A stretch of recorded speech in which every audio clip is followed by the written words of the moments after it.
Welcome to Sausage on a Fork, a podcast dedicated to the UK's longest running children's drama programme, Grange Hill. My name's Neil, and in each episode I'll interview a former cast member about their life before, during and after their time on the programme.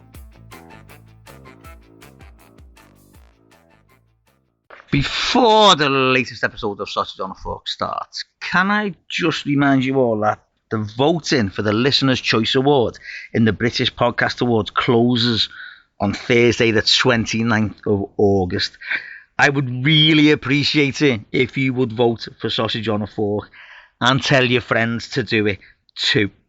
Can you please go to britishpodcastawards.com/voting, and then when you're there, if you type Sausage on a Fork into the box. Now, for some reason, Sausage on a Fork is listed twice. So if you just click the first one and submit your vote there, and then don't forget to check your emails afterwards to verify your vote. Thank you so much. And here we go with the latest episode. Okay, welcome to the latest episode of Sausage on a Fork, and I am absolutely delighted to say that I have been joined for this episode by none other than Simon O'Brien, who played Mr Wally Scott. Simon, welcome to Sausage on a Fork. Thanks for having me. It's an honour. Not a problem. What we'll do, Simon, is we'll start this episode the way we start every episode. And if you could tell us how you first got into acting. Well, funny enough, I first got into acting largely because, one, I fancied a bit of time off school. Right. But also, weirdly, because it's partly because of Grange Hill. Oh, right, okay. I'll explain. So, they were starting Brookside. They were going to start filming Brookside in Liverpool back in 40 years ago now, back in '82. Wow. Yep, it's that long ago. Wow. Yes, I'm that old. And they came to our school to look for someone else. It was a friend of mine because this guy, also called Simon, had done some acting in some Willie Russell stuff. Right. He'd done kind of Our Day Out and a couple of other bits and pieces. So the casting director for Brookside, an amazing woman called Janet Goddard, was just going around trying to find young actors. And so they came to our school. It was New A's in Garston. Oh yeah. And asked for this lad. And the English teacher had the foresight to say, well, if you're going to take this lad along for an audition for this new soap, is it okay if we send some other kids? Because it'll be interesting for them, if nothing else. Yeah. And I just happened to get on with this English teacher, absolutely inspirational woman called Jill Day. And so she just came into the sixth form common room. We just started sixth form and said, who wants to go for this audition? And I said, when is it? She said, it's Tuesday afternoon. Well, Tuesday afternoon was double math stats. So obviously suddenly I really wanted to be an actor. and I went along for the first audition, and it was just like a big group audition in a rehearsal room. I think it was the Everyman rehearsal room down in town. And this guy came round, and this guy was walking around. He was like kind of this really kind of hippie, laconic kind of guy. And all the other kids there were all like from the Everyman Youth Theatre and the Playhouse Youth Theatre and, proper serious drama students. And I was just sitting on my own, and this guy just came around. There was a few of us sitting in the corner, and he came around and he said, does anyone watch Grange Hill? And I thought to myself, I know who you are. Right. You're Phil Redmond. And he was the guy that was starting Brookside. But of course, his first massive hit was Grange Hill. He wrote Grange Hill. And I said, yeah, I love it. Yeah, I love Samo. No, sorry, was it Samo then? It was, I think it was then anyway. I said, I watched it all the way through. I watched it right from the start. Who did Todd Carty play again? Tucker Jenkins, yeah. That was my era. And I started just chatting about Grange Hill. But of course, all the other kiddies, they're all like drama students and stuff. So they took themselves very seriously. Right. So to be a fan of Grange Hill wasn't cool. As they saw it. But anyway, so this guy just said to me, so Phil, as it turned out, I was right, said, what's your name, son? And I was Simon O'Brien. And so next thing, we're getting called up for second auditions, actually on the set of Brookside. Wow. And I got called up and then ended up getting the part. So it was so definitely somewhere in the background of all of this, I got into his head because of Grange Hill. Yeah, brilliant. And so that's where it all started. It all started just as an accident, really, just as a day off school and being quite canny. Brilliant. And presumably your life changed overnight. Yeah. Blimey, I was an academic. I was a serious academic. Right. I knew exactly what I wanted to do. I wanted to be a botanist. Right. I was doing my A levels and I wanted to go to university, Durham University. I wanted to go to, and it was all lined up. You know, my life was planned out. Wow. And then suddenly, this this park comes along and this opportunity comes along, and I was on my own. My family were all away on holiday, but I was at that age. I didn't want to go on the family holiday. Yeah. You know, I was like 17 or something like it. I'd rather go into town.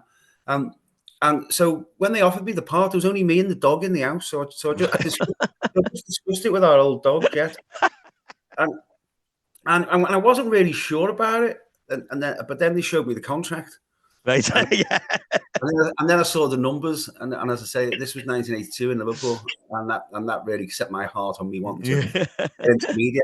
But you're right. At that moment, the direction of my life just changed completely. Just went the opposite way to which I thought it was going to go, and I fell into this like amazing, really insecure but amazing industry, basically. Yeah, brilliant. And I have to say as well, you were one of the first children of Ricky Tomlinson and Sue Johnston. Obviously, other people might know them as Jim and Barbara, but Bobby and Sheila is what we know them as.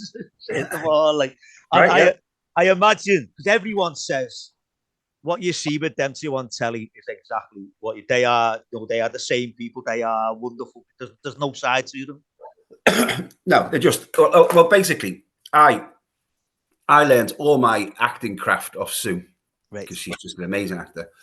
And I learned everything else, how to behave in public and how to get on and have a laugh and enjoy it off Ricky. Right, brilliant. Yeah, so they were my surrogate showbiz. Brilliant. And the answer to the question is, yeah, he does really hit you when he hits you. Yeah. my mate used to live. My mate used to live in a road in Everton, the same street as Ricky Tomlinson, and this was when he was in the royal family. This time, he said, there was a knock on the door. He said, and I opened the door, and Jim Royal was stood there. He said it wasn't Ricky Tomlinson, it was Jim Royal. He said, because what you see on telly is what you get. Like, all right, so you were playing Damon Grant, and he was a Liverpool supporter. That must have been a nightmare for you. That having to do that, like, it's why I left. Well, I do it anymore. I was going to talk about that because obviously you then went into one of the very first sort of spin-offs that I can remember with Damon and Debbie. Now, Damon and Debbie, we recorded that, and me and my sister must have watched that over and over and over again, and we just didn't see what happened to Damon coming, because it was like a real split instant, wasn't it? With Damon. Was it your decision to leave? It was, and funny enough, it was my idea after discussion again with Phil Redmond. It was my idea for Damon to die as well. Right. Okay. Because I'd see, because when they first going to do Damon and Debbie, it was supposed to like go out of Brookside, go on its own way, and then come back in again. Yeah. And which it did, of course, because Debbie went back and they had the funeral and that kind of stuff. But there was never supposed to be the death scene at the end of it. But right. I just had a chat with Phil and just said, look, I don't want to come back, because I'd seen other people leave. Say, right, that's it. I've had enough of this. I'm going to go and have a go at what else I can see. Have a go at this industry. And then it was always quite tricky to get work once you're being a soap. It's different now, but the old typecasting still existed then. And so it was tricky to get work. And what would happen is they'd leave, and then about 6 months later, you'd either run out of money or the tax bill would come in, and he'd be back on the phone saying any chance of the episodes. And so that's why people kept coming back and coming back and coming back. And I realized that would happen to me. And so the only way to push myself forward was to burn me bridges, really. Right. Yeah. So I just went for, I said to Phil, look, I really don't want to come back. How about we kill the character so I don't have that choice? And he went, that's a cool idea. Yeah, man. Yeah. And so that's why it suddenly ended, because it was already written when it was coming back. Right, I get you, yeah. And we just changed it just before we started filming, basically. Right, yeah. Okay, so then after that, then you then went on to Move It with another Grange Hill connection with Fiona. That's right. Yeah. Now, can I ask? Obviously, like growing up in Liverpool, and you know, you'd see things on the telly or in the press about you. And one of the things I remember was you were massively into riding a bike. Did that come about because of Move It, or was that already? No, that was because I was some crazy eco warrior, basically. Right, okay. Yeah, I was kind of into the environment when only hippies were, really. Right. And so I just decided just to sell. Oh, blimey! I think it was about 1987. I just decided to sell my car, and then that kind of left me with just a bike, really. Right. Okay. And so I started just going everywhere on my bike and going long distance on the trains. And I realized like the kind of how healthy I was and how much more relaxed I was, and how much better off I was. So I never went back. Basically, I've never had a car since. Have you not? No. Wow. No, brilliant. I still go everywhere on the same bike I bought when I sold my car. Yeah. Brilliant. And then I have to talk about this. Can we then moved on to Fraggle Rock? We played the unfortunately named BJ, but we won't talk too much about that character's name. But at first, now I love this because at first he pretended he was like this big, well-spoken, you know, well-educated. He'd been to Eton and all that. I don't know if you remember all this. Yeah. And then it came out that he obviously hadn't been to Eton and he was a Scouser. Yeah. Can you remember what school he said he went to? Oh God, I can't know. What school was it? Can you remember? He said he went to Fazachely Comp. Now, okay. The only reason I'm mentioning that is because I went to Fazachely Comp. and for us being at school, I remember going into school and our teacher was like, "Did you see Fraggle Rock? Did you see Fraggle Rock?" Well, I must have put that in because they wouldn't have known. No, the people right there. The people, I must have decided on Fazachely Comp because the people right there were all from down south. They would never have heard of Fazachely Comp. No, because it wasn't. And there was different versions for depending on where you were in the world as well, wasn't it? But yeah, I just remember all being in school. My God, did you see Fraggle Rock? He went to Fazachely Comp. Brilliant. I read the other day that you said that was the most dangerous job you'd ever had in acting. It was, yeah, that's true, yeah. That's true. Yeah, because when we were filming in the lighthouse, it was all on a big high stage, a 6-foot high stage. Because for Sprocket to be able to walk around with the puppeteers beneath him, they were just walking, standing up, with the dog above them.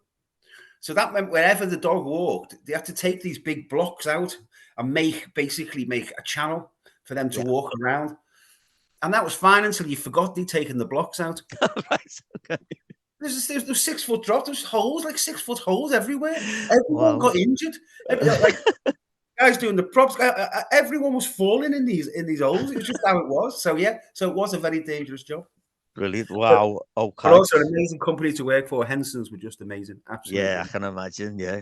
Brilliant. Yeah. Brilliant. And then, you know, you were in Dancing Through the Dark, which any Scouser of a certain age, it's like it was like a coming of age thing watching that film. Obviously, it's Willie Russell, so it's going to be brilliant anyway. But there was a very young Stephen Graham. There was, I can tell you a little funny story about that from last year. I was filming away about 2 years ago, and Ricky Tomo gave me a call. Ricky Thompson gave me a ring, and he said, "Do you mind if I give your number to Stephen Graham?"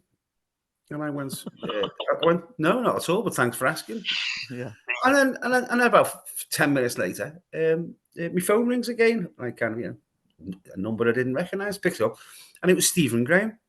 And he said, you mightn't even know this. He says, but my very first scene in ever acting was in Dancing Through the Dark. Yeah.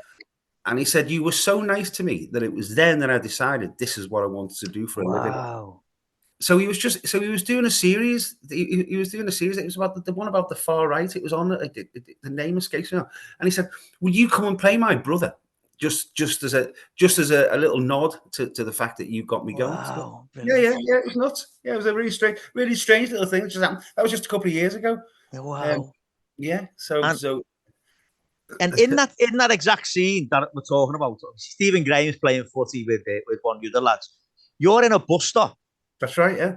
Drawing a landscape. Oh, did you actually draw that? No. Oh, right. Okay. I'm not drawing actually. I could have. Yeah. Right, okay. I just thought didn't have time for me to do the drawing. Right. Okay.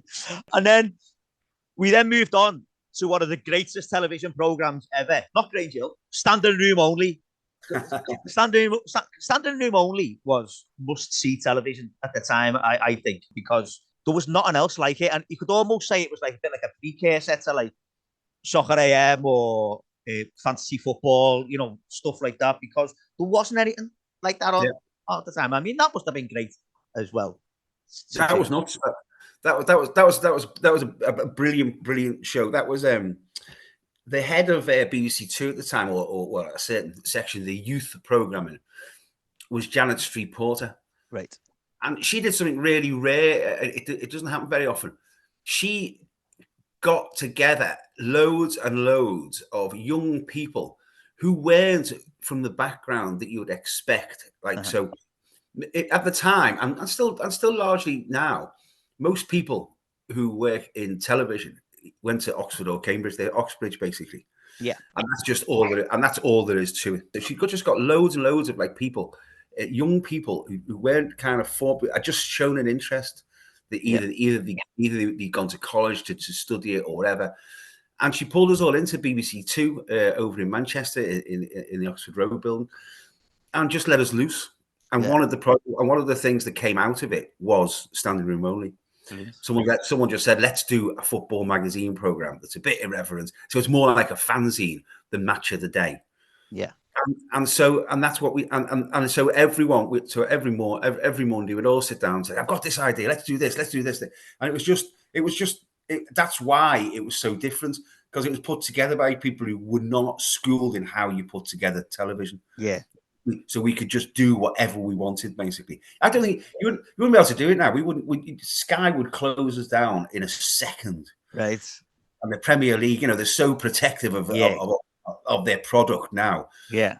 Because even then we got into trouble loads. We were always getting shouted at by BBC Sport because we were causing trouble with clubs and this kind of stuff. And honestly, God, you need an art to do Standing Room Only now. You need an army of lawyers before you even say.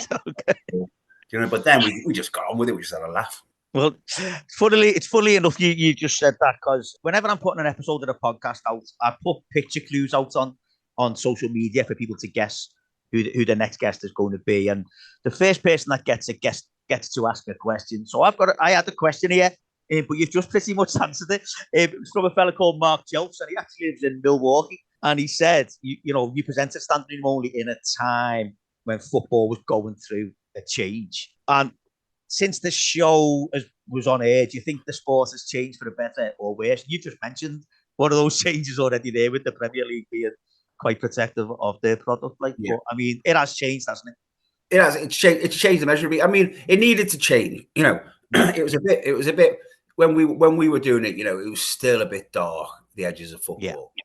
So it kind of things. But I think now it's gone too far the other way. I think it's such a slick corporate operation now. Yeah. That I don't think the supporters have any say in what direction it's going to go. And I think even when like the big organizations say, yeah, we do listen, they don't really.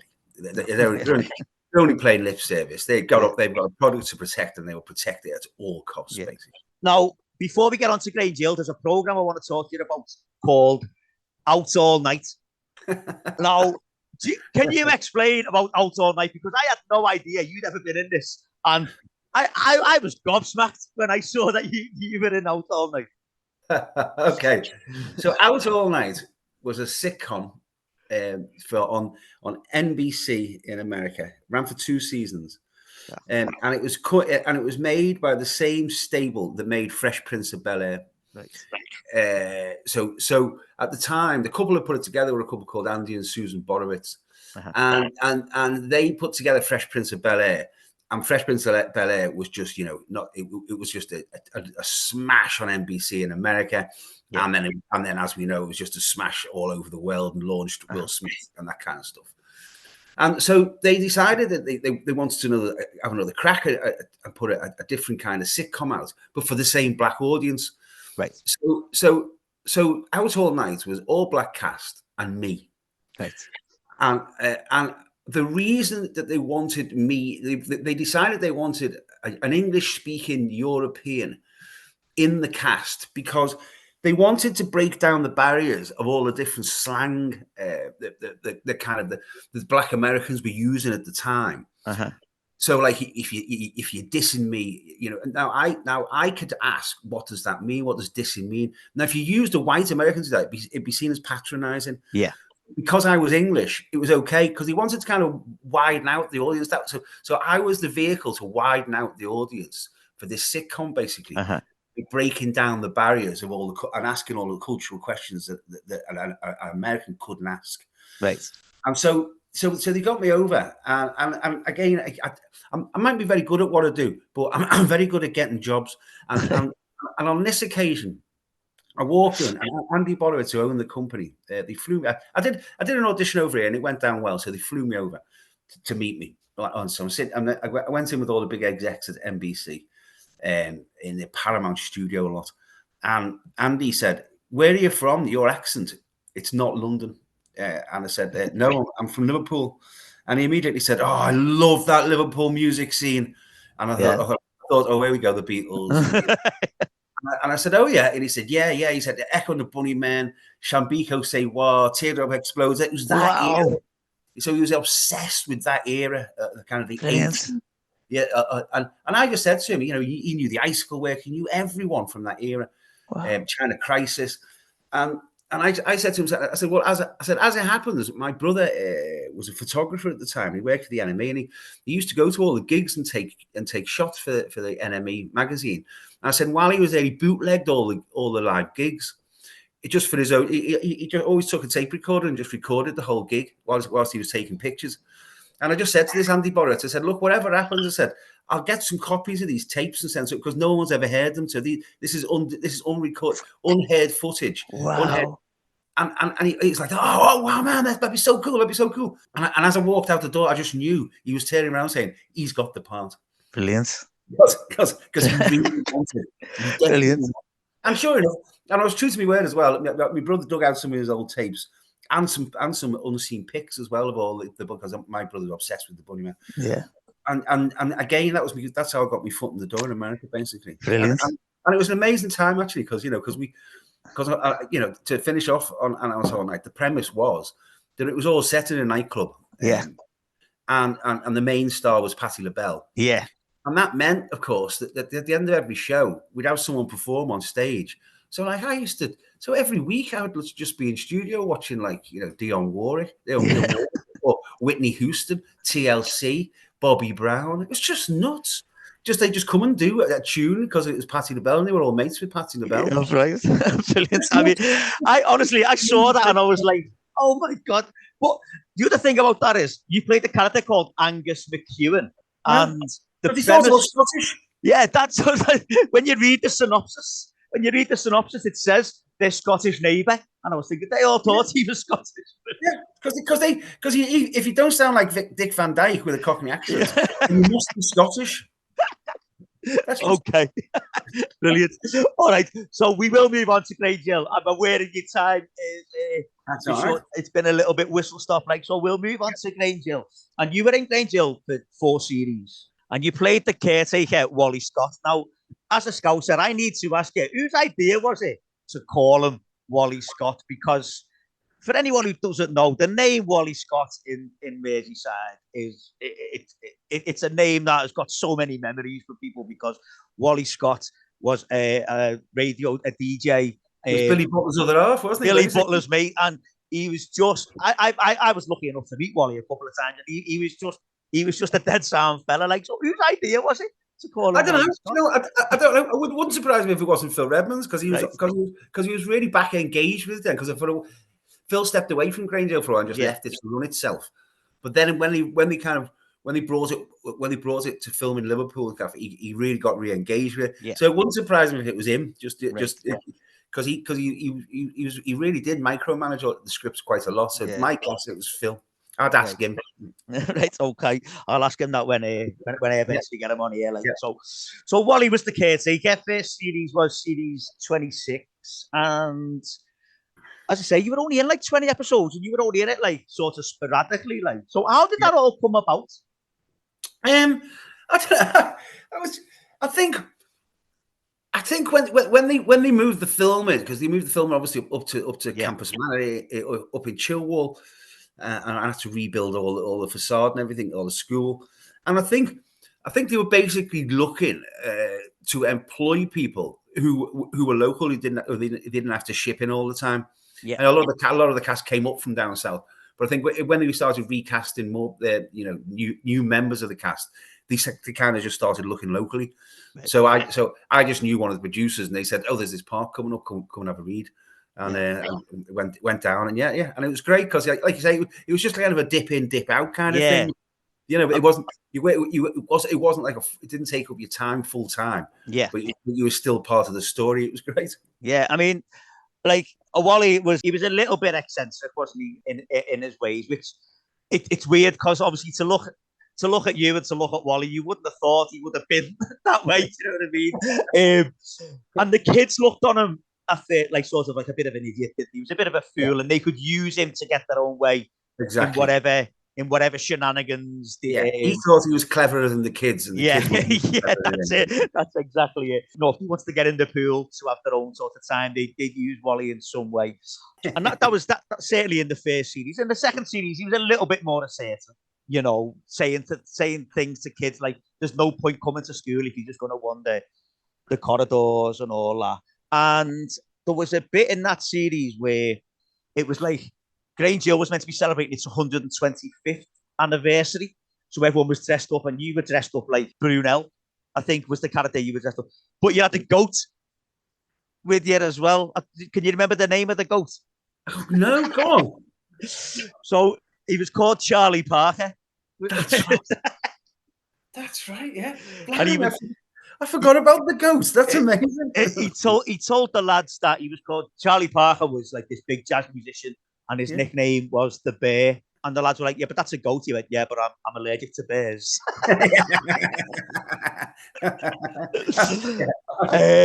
I don't think health and safety would have allowed a bear. No.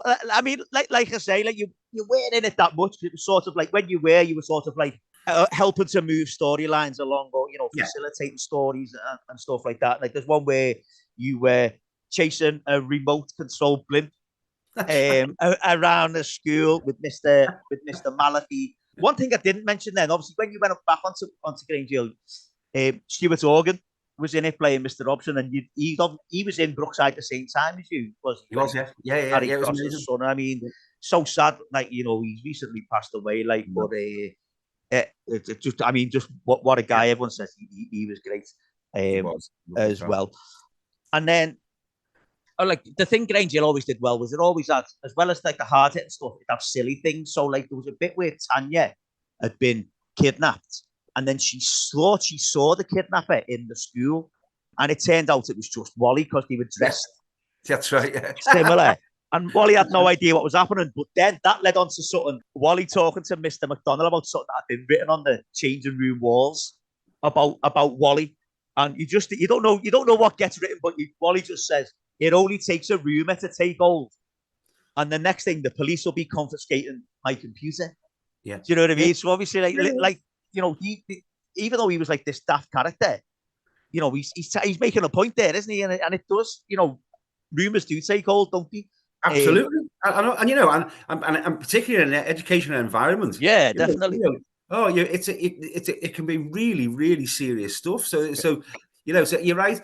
That's the good thing about Grange Hill, wasn't it? You said it already that it didn't take itself too seriously, but it really did. It always had a go at tackling the issues And even then as well, I think like because people think like once it had moved to Liverpool, it wasn't the same, but it was still having these storylines. Like there was a big bullying storyline when you were in it, where the lad tried to kill himself. Do you know what I mean? Yeah, and like exactly. things like that. And then we move on to like your last series. Now I don't know who you'd impressed here, but you'd moved on from 4 episodes to 8 episodes in your last series. There we go.